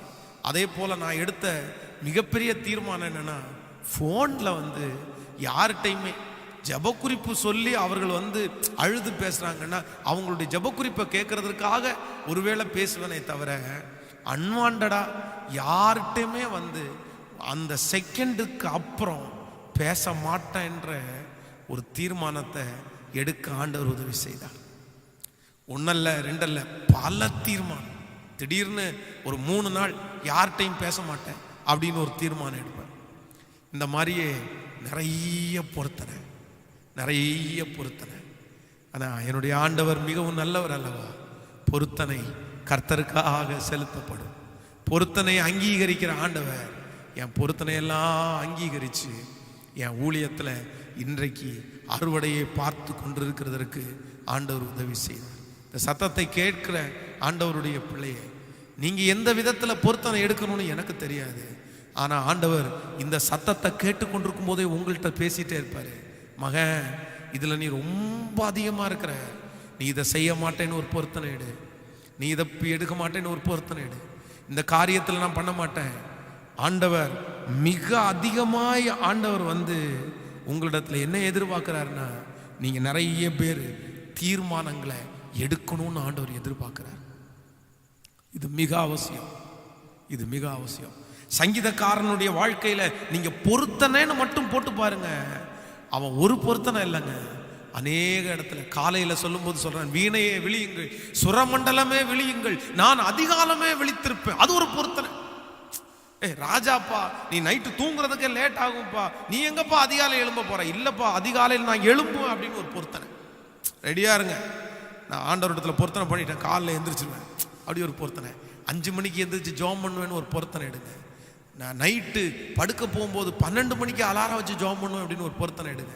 கொஞ்ச நேரம் யாருக்குமே டிஸ்டர்பன்ஸ் இல்லாமல் நிறைய பொருத்தனைகளை ஆண்டவர் உங்கள்கிட்ட பேசுறது போல செய்யுங்க. இந்த பொருத்தனை எல்லாம் என்னை மோல்டு பண்ணிருச்சு, இந்த பொருத்தனை எல்லாம் என்னை உருவாக்கிருச்சு, இந்த பொருத்தனை எல்லாம் என்னை நிறைய பிரச்சனையிலிருந்து காப்பாத்திருச்சு. இந்த பொருத்தனை எல்லாம் தேவனிடத்துல நெருங்கிறதற்கு எனக்கு ரொம்ப பிரயோஜனமா இருந்துச்சு, ரொம்ப பிரயோஜனமா இருந்துச்சு. இன்னைக்கு இந்த பலிபீடத்தில் நிற்கும் போது ஆண்டவருக்கு நான் ரொம்ப நன்றி சொல்றேன், ரொம்ப நன்றி சொல்றேன். Thank you Lord, I love you Jesus. இந்த பொருத்தனை எல்லாம் எடுக்கிறதற்கு நீங்க தான்ப்பா பலன் தந்தீங்க. இன்னைக்கு இந்த ஊழியத்தில் சாட்சியா நிற்கிறதற்கு அது ஒரு காரணமா அமைஞ்சிருச்சுங்க, காரணமா அமைஞ்சிருச்சு.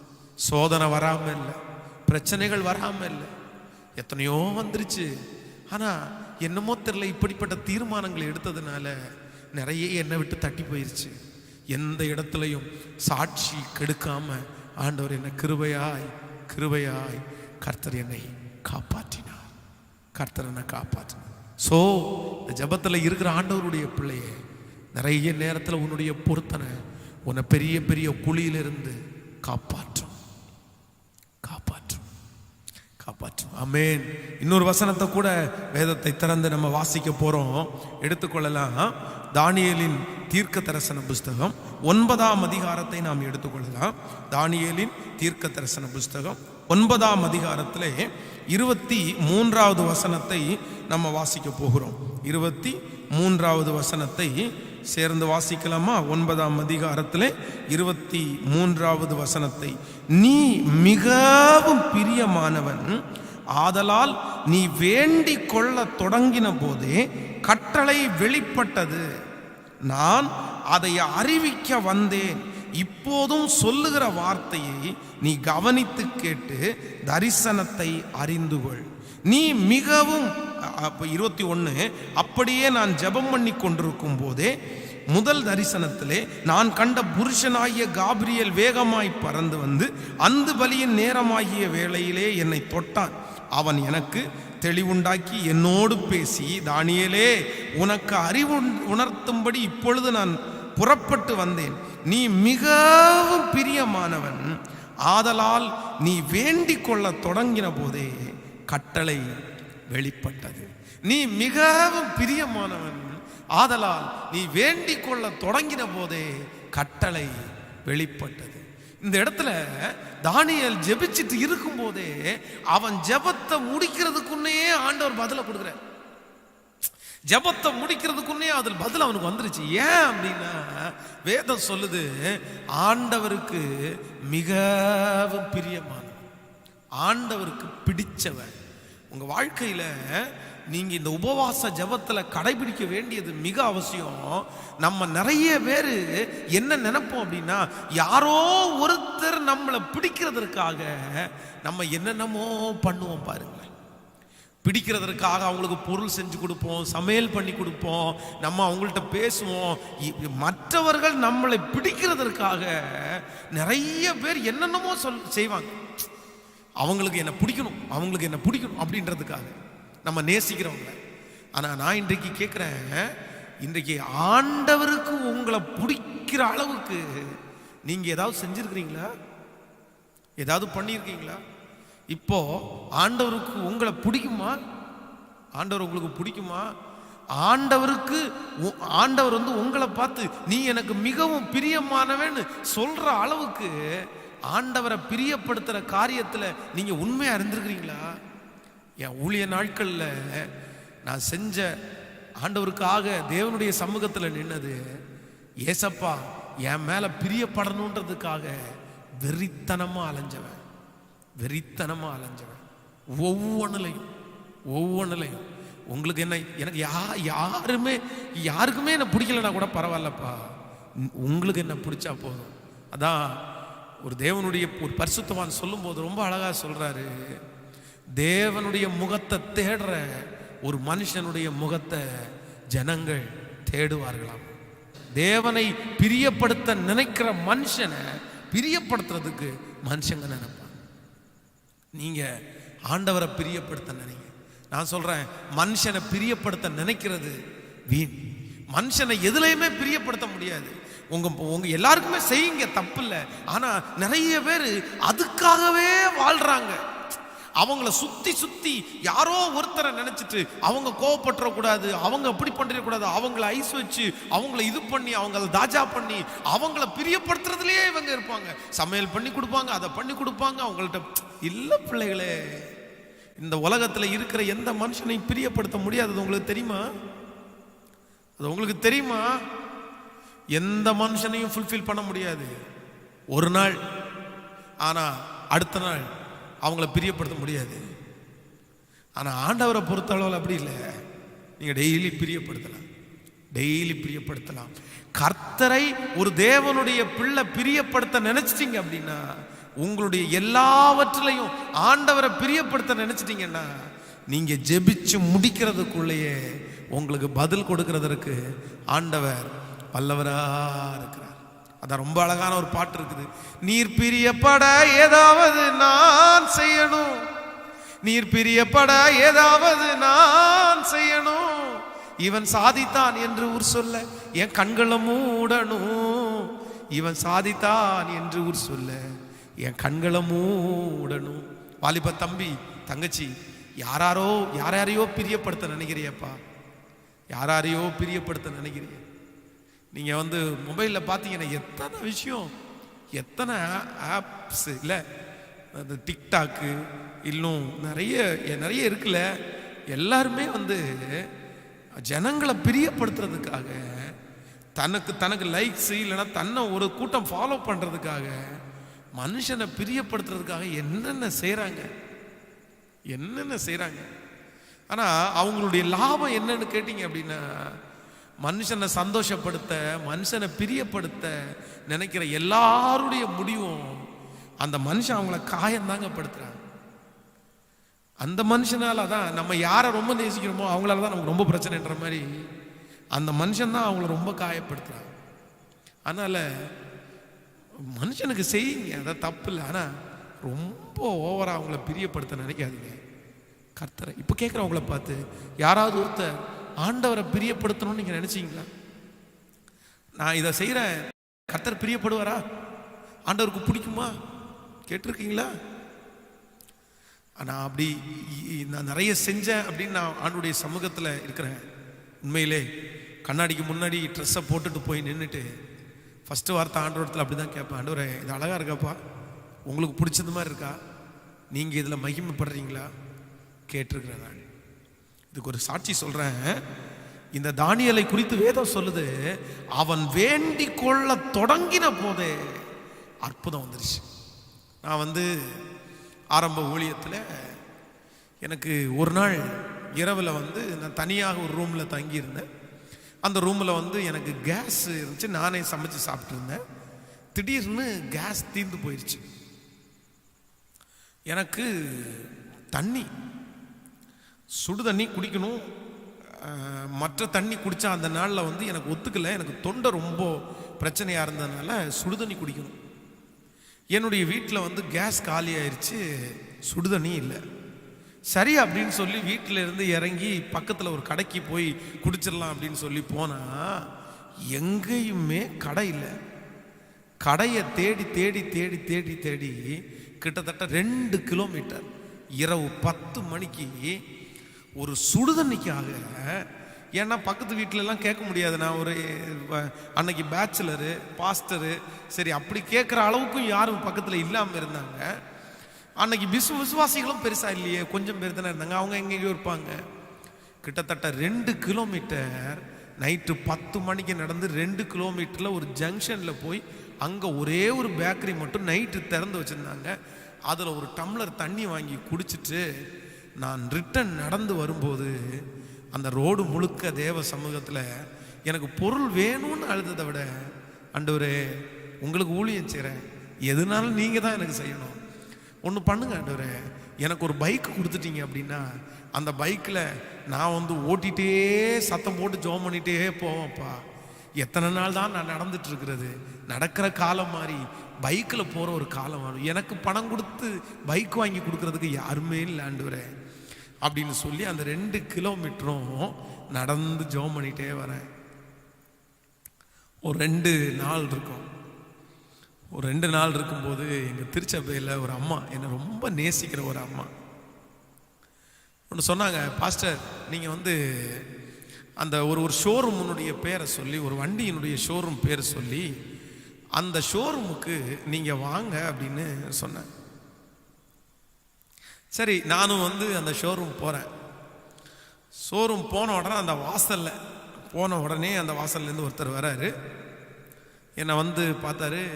நீங்கள் அப்படின்னு கேட்டார். அம்மா வர சொன்னாங்க அப்படின்னா. உங்கள் பேர் என்னன்னு கேட்டாங்க. என் பேர் பென்ஸ் அப்படின்னு. அவங்க கொடுத்த வரவேற்பு அப்படி வரவேற்பு. சார் வாங்க சார், உள்ளே வாங்க சார். அவங்க அப்புறம் ஒரு சிஸ்டர் வந்தாங்க, வாங்க சார் உள்ளே வாங்க சார் அப்படின்னு சொல்லி ஒரு சோஃபாவில் என்ன உட்கார வச்சுட்டு, சார் வண்டியை பார்த்துடலாமா அப்படின்னு கேட்டாங்க. எனக்கு அப்போ தான் தெரியுது, வண்டியை பார்த்துடலாமா? ஆமாம் சார், உங்களுக்கு வண்டி ஆர்டர் பண்ணியிருக்காங்க, பார்த்துடலாம் அப்படின்னு சொல்லிட்டு உள்ளே போனேன். எனக்கு உடனே தெரிஞ்சிச்சு, ஓ ஸோ இவங்க நமக்காக ஒரு வண்டி ஆர்டர் பண்ணியிருக்காங்க அப்படின்னு. உள்ளே போய் அப்போ வந்து இந்த பேஷன் ப்ளஸ் அப்படின்ற ஒரு வண்டி, ஹீரோ ஹோண்டாவில் பேஷன் ப்ளஸ், எனக்கு அந்த ரெட் கலர் ரொம்ப பிடிச்சிருச்சு. இந்த வண்டி எனக்கு பிடிச்சிருச்சு அப்படின்னு சொன்ன உடனே நானும் சரி ஒரு வாரம் தாண்டி எதோ கொடுப்பாங்களா தெரியும், மாதம் நம்ம அவங்க ஒரு இனிஷியல் அமௌண்ட் கட்டிட்டு அதுக்கப்புறம் மாதம் நம்ம கட்ட வேண்டியதோ அப்படின்னு பல யோசனை ஓடுது. அவங்க வண்டி சாவியை என் கையில் கொடுத்துட்டு, சார் இது உங்கள் வண்டி தான் சார், எடுத்துகிட்டு போயிருங்க சார், இதை ரெஜிஸ்டர் பண்ணுறதுக்கு மட்டும் 3 நாள் தாண்டி நாங்கள் கூப்பிட்றோம், அப்போ வந்து ரெஜிஸ்டர் பண்ணிக்கிங்க அப்படின்னாங்க. அமௌண்ட்டு அப்படின்னு கேட்டேன். சார் அமௌண்ட்டு மொத்தம் கட்டிட்டாங்க சார். ஸோ ஒரு மிகப்பெரிய ஆச்சரியம், என் கையில் கர்த்தர் கொடுத்த ஃபர்ஸ்ட் வெஹிக்கிள் ₹1, ₹1 கூட கடன் இல்லை, ₹1 கூட கடன் இல்லை. மொத்த பணத்தையும் அந்த அம்மா எனக்காக, அவங்களுக்கு ஏதோ ஒரு பொருத்தனை பண்ணியிருக்காங்க, வரவேண்டிய ஒரு அமௌண்ட்டு அவங்களுக்கு வந்துச்சு. அந்த அமௌண்ட் அப்படியே அதுக்காக செலவு பண்ணி அந்த வண்டியை எடுத்துட்டு வரும்போது ரோடு முழுக்க ஓன்னு அழுத, சத்தம் போட்டு அழுத. சே, எங்க அம்மா நினைச்சா கூட வாங்கி கொடுத்துருக்க முடியாது. சின்ன வயசுலயே நான் ரொம்ப ஆசைப்பட்டது 2 வீலருக்காக தான் ஆசைப்பட்டேன். என் வாழ்க்கையிலேயே நான் படிக்கும்போது எனக்கு இருந்த ஒரு மிகப்பெரிய தரிசனமே என்னன்னா, கண்டிப்பாக ஒரு 2 வீலர் மட்டும் வாங்கிடணும் அப்படின்னு. ஆனால் ஆண்டவருடைய கனமான ஊழியத்துக்கு வந்ததுனால, ஆண்டவரை அவருக்கு பிரியமானவன் சொன்னதுனால வண்டிக்காகலாம் பெருசாலாம் ஜெபம் பண்ணல. ஒரே ஒரு நாள் இரவில் அழுறேன், எனக்கு ஒரு வண்டி கொடுத்தா நல்லா இருக்கும் ஆண்டவரே அப்படின்னு. அந்த வாரத்திலேயே எனக்கு ஒரு புது வெஹிக்கிள் ₹1 கூட செலவு பண்ணாம ஆண்டவர் என் கொடுத்ததை மறக்கவே முடியாது, மறக்கவே முடியாது. நீ எனக்கு மிகவும் பிரியமானவன், ஆதலால் நீ வேண்டிக் கொள்ள தொடங்கின போதே அது உனக்கு வந்துச்சு. கட்டளை கர்த்தரிடத்திலிருந்து புறப்பட்டுச்சு. இன்றைக்கு இந்த உபவாச ஜெபத்திலே கேட்டுக்கொண்டிருக்கிற அன்பு தேவனுடைய பிள்ளையே, நீங்க ஆண்டவரை பிரியப்படுத்த ஆரம்பிச்சிருங்க. ஆண்டவரை பிரியப்படுத்த ஆரம்பிச்சிருங்க. நீங்க பிரியப்படுற மாதிரி நான் செய்யணும்ப்பா, ஆனா என் வாழ்க்கையில முழுக்க உங்களுக்கு பிரியமில்லாதான் நான் செய்யறேன்ப்பா. இன்றைக்கு இந்த சத்தத்தை கேட்கிற தேவனுடைய பிள்ளை, நீ கர்த்தருக்கு பிரியமற்ற காரியத்தை செஞ்சுட்டே இருக்கலாம். பாஸ்டர், என்னால ஏசப்பாவை பிரியப்படுத்தவே முடியல, அவருக்கு பிடிக்காதான் நான் செஞ்சுட்டு இருக்கிறேன், அவருக்கு பிடிக்காதான் என் வாழ்க்கை. ஆனா இன்றைக்கு ஒரு தீர்மானத்தோடு இந்த இடத்துல இருந்து போங்க, தீர்மானம் எடுங்க. அப்பா, உங்களுக்கு பிரியப்படுற மாதிரி நான் செய்யணும்ப்பா, உங்களுக்கு பிரியமில்லாத எதையுமே நான் செய்யக்கூடாதுப்பா. இனி வாழ்க்கையில, என் வாழ்க்கையில ஒவ்வொருத்தரையும் ஆண்டவர் இப்போ உருவாக்கிட்டு இருக்கிறாரு, மோல்டு பண்ணிட்டு இருக்காரு, உங்களை பயன்படுத்த போறாரு. அதனாலதான் ஆண்டவர் இத்தனை வார்த்தையை உங்க கூட பேசுறாரு. ஆண்டவருடைய பிள்ளையே, நீ ஆண்டவரை பிரியப்படுத்த உன்னை தூக்கி கர்த்தர் அலங்கரிச்சுட்டே இருப்பார். அதுக்கப்புறம் நோ ஸ்டெயின். நீ எந்த காரியத்துக்கு ரொம்ப ஸ்டெயின் பண்ணி நீ ஜெபிக்க வேண்டிய அவசியமே இல்லை. நீ ஒரு வார்த்தை சொன்னா போதும் ஆண்டவரிடத்துல. அந்த வார்த்தையை சொன்னா போதும். டேடி இந்த மாதிரி இருக்கு டேடி, இந்த மாதிரி இருக்கு டேடி, அப்படி சொன்னா போதும்பா. சொன்னா போதும். அவருக்கு சித்தமா இருக்குமே ஆனால் எந்த தடையுமே இருக்காது. உன் கையில ₹1 கூட இல்லாம இருக்கலாம். நீ ஜீரோவா இருக்கலாம். உனக்காக ஒண்ணுமே உனக்கு கையில இல்லைன்னா கூட ஆண்டவர் நினைச்சாருன்னா மொத்தத்தையும் ஒரே நாளில் ஒரே மனிதர்களை கொண்டு கூட சந்திக்கிறதற்கு கர்த்தர் வல்லவரா இருக்கிறார். நீங்க வெட்கப்பட்டு போகவே மாட்டீங்க. ஸோ ஆண்டவரிடத்துல எல்லாரும் கேட்கக்கூடிய ஒரு மிகப்பெரிய ஜெபம் என்ன அப்படின்னா, ஆண்டவரே நீங்க பிரியப்படுறதுக்கு ஏதாவது ஒன்று செய்யணும்ப்பா. சொல்லலாமா அப்பா பார்த்து? நீர் பிரியப்பட ஏதாவது நான் செய்யணும். நீர் பிரியப்பட ஏதாவது நான் செய்யணும். இவன் சாதித்தான் என்று ஊர் சொல்ல என் கண்களை மூடணும். இவன் சாதித்தான் என்று ஊர் சொல்ல என் கண்களை மூடணும். எப்படியாவது இயேசுவே, எப்படியாவது இயேசுவே, இயேசுவே, இயேசுவே, இயேசுவே, இயேசுவே, இயேசுவே, பாடுங்க. இயேசுவே, இயேசுவே, இயேசுவே. நான் அழுதால் ஏன் அழுதாய் என்று கேட்பவர் நீதானே. தோள்வலிக்க என்னை இன்று வரை சுமந்து வந்தது நீர்தானே. நான் அழுதால் ஏன் அழுதாய் என்று கேட்பவர் நீதானே. என்னை இன்று வரை சுமந்து வந்தது நீர்தான். இப்ப சொல். நீ பிரியப்பட ஏதாவது நான் செய்யணும். நீ பிரியப்பட ஏதாவது நான் செய்யணும். இவன் சாதித்தான் என்று சொல்ல என் கண்களை மூடணும். இவன் சாதித்தான் என்று சொல்ல என் கண்களை. இப்ப கைய மேல உயர்த்தி எப்படியாவது இயேசுவே, எப்படியாவது இயேசுவே, இயேசுவே, இயேசுவே, இயேசுவே, இயேசுவே, இயேசுவே, இயேசுவே, இயேசுவே, இயேசுவே. இந்த வார்த்தையை உணர்றவங்க, இந்த வார்த்தையை விசுவாசிக்கிறவங்க, பாஸ்டர் உண்மைதான் பாஸ்டர், நான் தான் பாஸ்டர் ரொம்ப ஆண்டவருக்கு பிரியமில்லாதே செஞ்சுட்டு இருக்கிறேன்ப்பா, அவருக்கு பிடிக்குமா பிடிக்காதா அப்படின்னு யோசிக்கிறதே இல்லை, என் மனம் போன போக்கில் செய்யறேன், அவருக்கு பிடிக்கிறத குறித்து கவலையே நான் படுறதில்லை. உண்மையா? யாரோ ஒரு நபருக்காக அவங்களுக்கு பிடிக்கணுன்றதுக்காக பார்த்து பார்த்து செய்யறோமே, ஆண்டவருக்கு பிடிக்கணுன்றதுக்காக பார்த்து பார்த்து செய்யறோமான்னா இல்ல இல்ல. அப்பாவை பார்த்து சொல்லுங்க, எப்படியாவது இயேசுவே, எப்படியாவது இயேசுவே, இயேசுவே, இயேசுவே, இயேசுவே. சொல்லுங்களேன் கையை உயர்த்தி. நீர் பிரியப்பட ஏதாவது நான் செய்யணும். நீங்க பிரியப்பட ஏதாவது நான் செய்யணும். இவன் சாதித்தான் என்று ஊர் சொல்ல தலை நிமிர்ந்து நடக்கணும், தலை நிமிர்ந்து நடக்கணும். ஹல்லேலூயா, ஹல்லேலூயா. ஆண்டவருடைய பிள்ளையே, உங்க வாழ்க்கையில ரொம்ப அவசியமானது என்ன அப்படின்னா, நீங்க செய்யற எல்லாமே ஆண்டவருக்கு பிடிக்குதா அப்படின்றத ஒரு டைம் யோசிச்சிருங்க. இது கர்த்தருக்கு பிடிக்குமா?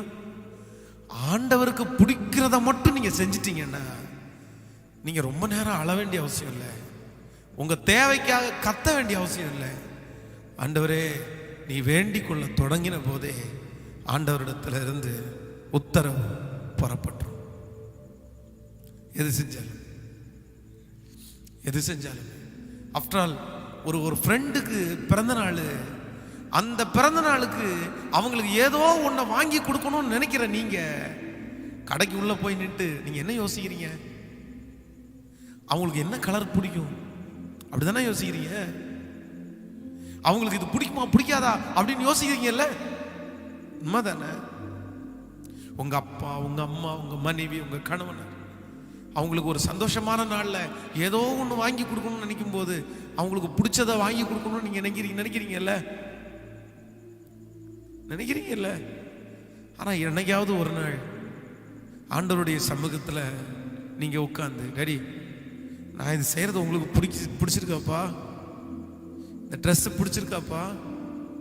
இந்த காரியம் உங்களுக்கு பிடிச்சிருக்காப்பா? இந்த ஊழியம் உங்களுக்கு பிடிச்சிருக்காப்பா கேட்டீங்களா? நான் யோசிச்சிருக்கிற இந்த வாழ்க்கை துணை உங்களுக்கு பிடிச்சிருக்காப்பா? உங்களுக்கு இஷ்டமாப்பா? உங்களுக்கு விருப்பமாப்பா? நீங்க ஆசைப்படுறது மாதிரி இருக்காப்பா? இதுல உங்க சித்தம் இருக்காப்பா?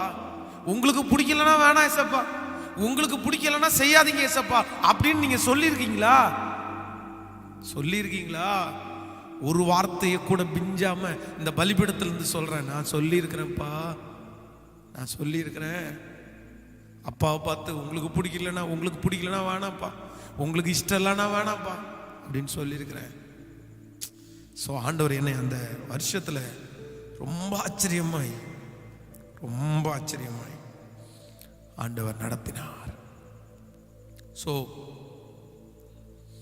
நீ ஒரே ஒரு காரியத்தை கூட சொல்லி உங்களுக்காக ஜெபித்து முடிக்க ஆசைப்படுறேன். வாசிக்கலாம். 118வது சங்கீதத்தை எடுத்துக்கொள்ளலாம். 118வது சங்கீதத்தில் 5வது வசனத்தை நான் வாசிக்க போறேன். நெருக்கத்திலிருந்து கர்த்தரை நோக்கி கூப்பிட்டேன், கர்த்தர் என்னை கேட்டருளி விசாலத்திலே வைத்தார். நெருக்கத்திலிருந்து கர்த்தரை நோக்கி கூப்பிட்டேன், கர்த்தர் என்னை கேட்டருளி விசாலத்திலே வைத்தார். ஆண்டவருடைய பிள்ளைகளே, சங்கீதக்காரன் இந்த இடத்துல ரொம்ப அழகா எழுதுறாரு. நெருக்கத்திலிருந்து நான் கர்த்தரை நோக்கி கூப்பிட்டேன்.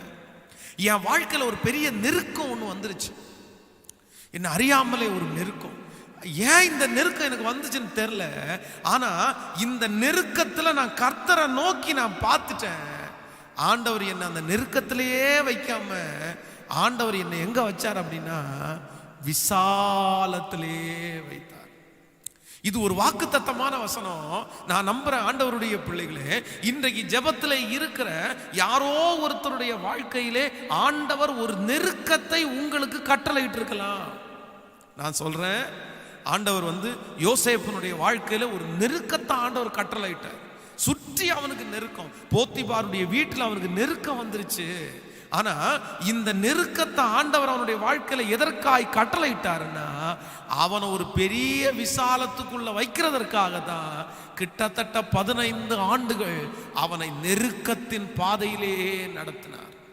நீங்கள் மோசேயினுடைய வாழ்க்கையை எடுத்து வாசிப்பீர்களே ஆனால் மோசேயை ஆண்டவர் ஒரு நெருக்கமான பாதையிலே நடத்தினார். விசாலமா இருந்தான், சந்தோஷமா இருந்தான், நல்ல அவங்க பெரிய பெரிய ஆட்களோடு அவன் இருந்தான். ஆனா ஆண்டவர் அவனுடைய வாழ்க்கையிலே அவன் நினைச்சு கூட பார்க்க முடியாம திடீர்னு ஒரு மிகப்பெரிய நெருக்கத்தை ஆண்டவர் அவன் கையில கட்டளையிட்டார். கிட்டத்தட்ட 40 ஆண்டுகள் அவன் நெருக்கப்பட்டான். அந்த 40 ஆண்டுகளும் ஆண்டவர் அவனை எதற்காக அந்த நெருக்கத்தை கர்த்தர் கட்டளையிட்டார்னா அவன் ஒரு பெரிய விசாலத்திற்குள்ள வைக்கிறதற்காக தான் ஆண்டவர் அவனுக்கு ஒரு நெருக்கத்தை கட்டளையிட்டார். அதே போல இந்த சங்கீதத்துல பாச மாதிரி சங்கீதக்காரனாகிய தாவீதனுடைய வாழ்க்கையிலே அவன் எந்த தீமையும் செய்யாமலே சவுல் ராஜாவால அவனுக்கு பயங்கரமான நெருக்கம் வந்துருச்சு. அவன் எங்க போனாலும் உயிரோட இல்லை, எங்க போனாலும் அவனை ஆள் வச்சு அவனை கொல்லணும்னு தெரிஞ்சாரு. ஆனா சங்கீதக்காரனாகிய தாவீதனுடைய வாழ்க்கையிலே வந்த நெருக்கம் எதற்காக என்றால் ஆண்டவர் அவன் ஒரு பெரிய விசாலத்துல வைக்கிறதற்காக தான் அந்த நெருக்கத்தை கட்டளையிட்டார். இன்றைக்கு இந்த ஜெபத்துல இருக்கிற ஆண்டவருடைய பிள்ளையே, உங்களுக்கு ஒரு நெருக்கம் வந்திருக்குதா? நீங்க சுற்றி நெருக்கப்படுறீங்களா? நான் நம்புறேன், ஆண்டவர் வேலை ஸ்தலத்துல, குடும்ப வாழ்க்கையில, இல்லைன்னா நீங்க இருக்கிற இடத்துல ஒரு நெருக்கம் உங்களுக்குள்ள வருதுனாலே ஆண்டவர் உங்களை ஒரு விசாலத்திற்குள்ள கொண்டு போகிறதுனால தான் இந்த நெருக்கத்தை ஆண்டவர் உங்களுக்கு அனுமதிச்சிருக்கிறார். நீங்க பெருசாக போறீங்க, நீங்க முடிஞ்சு போறதில்லை, இருக்கிறதும் என்னை விட்டு போயிட போதும் அப்படின்னு நினைக்காதீங்க. ஆண்டவர் அடுத்த ஒரு பெரிய உயர்வில் உங்களை கொண்டு வைப்பதற்காக இவ்வளவு சந்தோஷமாய் அந்த ஊழியத்தை ஆரம்பிச்சு 20 பேர் 40 பேரா மாறிடாங்க. அந்த 40 பேர் ஒரு 60 பேர், ஒரு 50-60 பேரா மாறிட்டாங்க. ரொம்ப சந்தோஷம். அந்த சர்ச்சு கொஞ்சம் ஏறக்குறைய நிறைஞ்சு எல்லாருமே வாசல்ல உட்கார ஆரம்பிச்சாங்க. சரி, இப்போ வாசல்ல உட்கார்றாங்க. இந்த சர்ச்சில் இடம் பத்தல, நம்ம அடுத்து இந்த சர்வீஸை இன்னொரு சர்வீஸ் கூட ஆரம்பிக்கலாம் அப்படின்னு நினைச்சிட்டு இருக்கிற அந்த நேரத்தில் அம்மா அப்பா அந்த இடத்த வாடகைக்காய் கொடுத்திருந்த அம்மா அப்பா அவங்கள்ட்ட ஒரு நியூஸ் வந்துச்சு.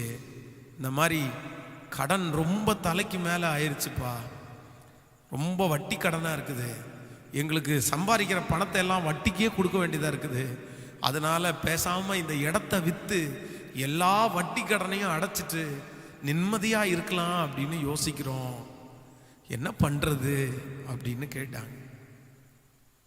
இப்போ திருச்சபையினுடைய இடத்த சேஞ்ச் பண்ணணும், இடத்த மாற்றணும். ஒரு மிகப்பெரிய ஒரு கலக்கம். வெறும் 60 பேர் தான் இருக்கிறாங்க, 50-60 பேர் தான் இருக்காங்க. இவங்களை எங்கே கொண்டு போகிறது, என்ன பண்ணுறது, இனி யார் இடம் கொடுப்பா? எதுக்குனாலும் இடம் கொடுத்துருவாங்க, ஆனால் சர்ச்சை நடத்துறதுக்குன்னா கண்டிப்பாக நிறைய இடத்துல இடம் தரமாட்டாங்க. அந்த ஆசீர்வாதம் அவங்களுக்கு தெரியாதில்லை. நிறைய நேரத்தில் அநேக இடத்துல தேடி தேடி தேடி தேடி எல்லா இடங்களிலும் நிறைய இடங்களில் ரிஜெக்ட் பண்ணப்பட்டு ஒரே ஒரு இடத்துல ஒரு மாடு கட்டியிருந்த ஒரு இடம், ரொம்ப அசுத்தமாக அந்த இடம் இருந்துச்சு. அவங்கள்ட்ட போய் இந்த மாதிரி ஒரு ஜெபம் நடத்துறதற்காக உங்கள் இடம் எங்களுக்கு கொடுக்க முடியுமான்னு கேட்டோம். என்னவோ தெரில, அவங்க கண்களில் ஆண்டவர் கிருபை கிடைக்க பண்ணினார். ஒரு மிகப்பெரிய சந்தோஷம் என்னன்னா, ஃபஸ்ட்டு சர்ச்சு 32க்கு 14, அடுத்து போன சர்ச்சு 24க்கு கிட்டத்தட்ட 60, அப்படியே டபுள் மடங்க விட கிட்டத்தட்ட 60-65 அடி, வெளியே போர்ட்டிகோ எல்லாம் சேர்த்திங்க அப்படின்னா கிட்டத்தட்ட 70 அடி வந்துடும். அவ்வளோ நீளமான அகலமான சர்ச்சு. பா, மறக்கவே முடியல. ஸோ என் வாழ்க்கையில் அந்த நெருக்கம் எதற்காக வந்துச்சு அப்படின்னா, அடுத்து எப்பா உனக்கு இந்த இடம் நிறைஞ்சிருச்சு, நீ இனி அதை விட அடுத்த படிக்கு நீ போகணும், அடுத்து ஒரு பெரிய சர்ச்சை கட்டணும் அப்படின்னு சொல்லி ஆண்டவர் என்னமோ என்னை அந்த இடத்துல இருந்து கிளப்புனது மாதிரி, அது ஒரு தீமையாக எனக்கு வந்தாலும் ஆண்டவர் அதை நன்மையாய் மாற பண்ணி அடுத்த இடம் இதோட சின்ன இடத்துக்கு போகல, அப்படியே டபுள் மடங்கு பெரிய இடத்துக்கு போகிறதற்கு ஆண்டவர் வழிவாசலை திறக்க பண்ணினார். இந்த சத்தத்தை கேட்கிற யாரோ ஒரு தேவனுடைய பிள்ளை, இன்னைக்கு ஒரு பெரிய நெருக்கத்துக்குள்ளே நீ இருக்கலாம். இந்த இடம் விட்டு என்னை விட்டு போயிருமோ, இந்த ஆசீர்வாதம் என்னை விட்டு போயிருமோ, நான் குறைவு பெற்றுவேனோ, ஒருவேளை நான் குறைவோட இன்னைக்கு இருக்கிறேன், நான் ரொம்ப நெருக்கத்தில் இருக்கிறேன், என்னை சுற்றி நெருக்கமாகவே இருக்குது. யாரோ ஒருத்தர் இந்த சத்தத்தை கேட்டுட்டே இருக்கலாம். ஆனால் ஆண்டவர் உங்களோட தான் பேசுறார், உங்களுக்காக தான் இந்த வார்த்தையை ஆண்டவர் கொடுக்கிறார். மகனே, இந்த நெருக்கத்தை ஆண்டவர் அனுமதிக்கிறதற்கு காரணம் உன்னை அழிப்பதற்காக அல்ல, உன்னை நிர்மூலமாக்குறதற்காக அல்ல, உன்னை ஒன்றுமில்லாமல் போக பண்ணுகிறதற்காக அல்ல. உங்களுக்கு ஒரு மிகப்பெரிய விசாலத்தை கர்த்தர் கொடுக்கிறதற்காகத்தான் இந்த நெருக்கத்தை ஆண்டவர் அனுமதிச்சிருக்கிறார். இந்த நெருக்கம் ஒரு நாளும் உங்களை அழிக்காது, இந்த நெருக்கம் ஒரு நாளும் உங்களை நிர்மூலமாக்காது. அதற்கு பதிலாக இந்த நெருக்கம் உங்களை மிகப்பெரிய விசாலத்துக்குள்ளே ஒரு நாள் கொண்டு வந்து நிறுத்தும். அதை நீங்கள் சாட்சி சொல்லுவீர்கள். அன்றைக்கு உங்க வாயிலிருந்து ஒரு வார்த்தை வரும், நான் உபத்திரவப்பட்டது எனக்கு நல்லது. நெருக்கத்தில் இருந்த என்ன ஆண்டவர் இப்போ விசாலத்தில் வச்சிருக்கிறார். சோ எனக்கு வந்த நெருக்கம் நன்மைக்கு தான், தீமைக்கு இல்லை. எனக்கு இந்த இடத்தை விட்டு துரத்தப்படுறது நன்மைக்கு தான், தீமைக்கு இல்லை அப்படின்னு உங்க நாவு சொல்லுகிற அளவுக்கு ஆண்டவர்களை நடத்த வல்லவரா இருக்கிறார். ஹல்லேலூயா. எத்தனை பேர் விசுவாசிக்கிறீங்க? நெருக்கத்தில் பொறுமையா இருங்க, நெருக்கத்தில் மனசை விட்டுறாதீங்க, நெருக்கத்தில் ஆண்டவரை தூசிச்சிடாதீங்க. ஓ ஹல்லேலூயா. யோபுவை குறித்து வேதம் சொல்லுது, தன்னுடைய வாழ்க்கையில் ஒரு பெரிய நெருக்கம் வந்த போது ஆண்டவர் அவன் தூசிக்கவே இல்லை, அவன் ஆண்டவரை மறுதலிக்கவே இல்லை. அந்த நெருக்கத்திற்கு ஆண்டவருக்கு ஸ்தோத்திரம் பண்ணுங்க. ஆண்டவருடைய சமூகத்தில் கர்த்தருடைய பிள்ளையே, உங்க வாழ்க்கையில வந்த நெருக்கத்திற்காக ஆண்டவருக்கு ஸ்தோத்திரம் பண்ணுங்க. ஏசப்பாட்ட சொல்லுங்க, ஆண்டவரே இந்த நெருக்கத்தை எனக்கு அனுமதிச்சிருக்கிறதுக்காய் நன்றி. இந்த நெருக்கத்திலையும் நீங்க தான்ப்பா என்ன நடத்த போறீங்க. ஆண்டவர் சிலருக்கு வாக்கு கொடுக்கிறாரு, முள்ளுகளுக்குள்ளே லீலி புஷ்பம் எப்படி இருக்கிறதோ அப்படியே என் குமாரத்திக்குள்ளே நீயும் இருக்கிறாய். முள்ளுகளுக்குள்ளே லீலி புஷ்பம் வச்சாச்சு, காத்தடிக்கும் போது அந்த முள்ளு இந்த பக்கத்துல லீலி புஷ்பம் மேல குத்துது, இந்த பக்கத்துல காத்தடிக்கும் போது அது லீலி புஷ்பத்தின் மேல குத்துது. சோ சுற்றி முள்ளுகளுக்குள்ளே இருக்கிற ஒரு லீலி புஷ்பம். ஆனா இந்த காத்து அடிக்கும் போது, இந்த முள்ளு குத்தும் போது இந்த லீலி புஷ்பம் மாண்டு போகல, இந்த லீலி புஷ்பம் வாசனை கொடுக்குது. பக்கத்துல நடந்து போறவங்களுக்கு வாசனையா இருக்குது. ஐயோ இங்க ஒரு லீலி புஷ்பம் இருக்குது. நான் நம்புறேன் உங்களை நெருக்கத்துக்குள்ள ஆண்டவர் எதுக்கு வச்சிருக்கிறாருன்னா, அநேகருக்கு வாசனை கொடுக்கிறவர்களாய் உங்களை மாற்றுறதுக்காக தான் அந்த நெருக்கத்துக்குள்ளேயே உங்களை வச்சிருக்கிறார். சோ இன்றைக்கு இந்த உபவாச ஜெபத்துல கலந்து கொண்டிருக்கிற ஆண்டவருடைய பிள்ளையே, ஆண்டவரை பார்த்து கையை உயர்த்தி சொல்லுங்க, இந்த நெருக்கத்திற்காய் உமக்கு ஸ்தோத்திரம் ஆண்டவரே, இந்த நெருக்கத்திற்காக உமக்கு ஸ்தோத்திரம் ஆண்டவரே. என்னை ஒரு பெரிய விசாலத்திற்குள் வெகு சீக்கிரம் நீ வைக்க போகிறீர், அதை நம்புறேன்னு நீங்க அறிக்கை செய்யுங்க ஆண்டவரிடத்துல. உங்க பிள்ளைக்கு நெருக்கப்படுகிறார்களோ, உங்க பிள்ளைக்கு ஒரு விசாலத்தை வைக்கிறார். ஊழியத்துல நெருக்கப்படுகிறீர்களோ, ஒரு விசாலத்தை கர்த்தர் வைக்கிறார். விசாலத்துல ஆண்டவர் வைக்கிறார். ஹல்லேலூயா. முழங்கால் படியிடுவோமா ஆண்டவருடைய சமூகத்தில்? முழங்கால் படியிட முடியாதவர்கள் எழும்பி நின்று கொள்ளுங்கள். இன்றைக்கும் இந்த உபவாச ஜெபத்துல கர்த்தர் மகிமைப்பட்டார். Thank you Jesus. இந்த 9வது நாள் ஆண்டவருடைய பிரசன்னம் அநேகம் பேரை நிரப்பி கொண்டிருக்கிறது. ஆண்டவருடைய மகிமை நிறைய பேரை நிரப்பி கொண்டிருக்கிறது. ஆண்டவர் நிறைய பேரிடத்துல வாக்கு கொடுத்து கொண்டிருக்கிறார். உன்னை நான் லீலி புஷ்பனமா வச்சிருக்கிறேன். உன்னை வாசனை கொடுக்கிறவளாய் மாற்று, வாசனை கொடுக்கிறவனாய் மாற்று. இந்த நெருக்கம் உன்னை நிர்மூலமாக்காது.